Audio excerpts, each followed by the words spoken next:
Kahit anong mangyari, palagi mo sanang ipaalala sa sarili mo yung mga salitang, kaya ko to,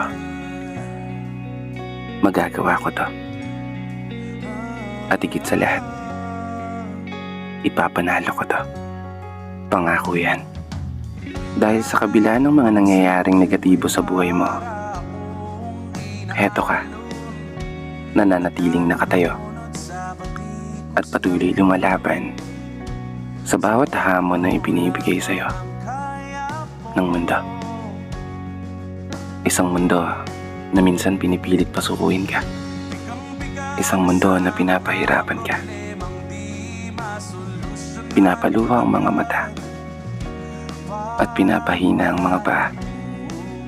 Isang mundo na laging nagpapamulat sa'yo kung gaano kahirap mabuhay sa mundong to.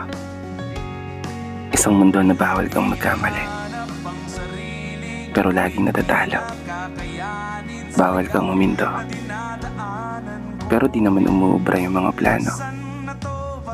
Pwede kang masaktan, pero bawal kang magreklamo.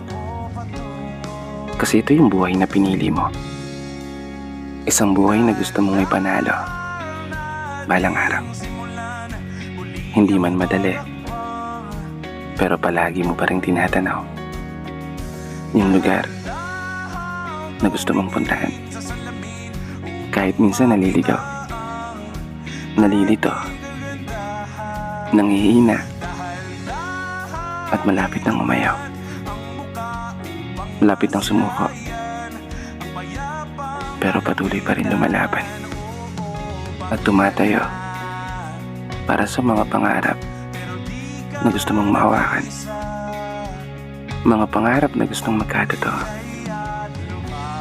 at mga hiling na palagi mong binubulong sa mundo. Na sana, Lord, ako naman po ang ipanalo mo. Hindi po ako mapapagod maghintay. Kahit gaano katagal o kahit hindi agad-agad, hihintayin ko yung panahon na naaayon para sa akin at yung pagkakataon na ibibigay mo sa akin. Kahit bigyan mo ako ng maraming pagsubok ngayon, Lord, kakayanin ko po yan. Basta sasamahan mo ako. Basta gagabayan mo ako. Hindi ko susukuan tong laban na to. Pangako yan sa'yo. Kulong-gulo ang isip, saan ba lulugar kapag nagkamali?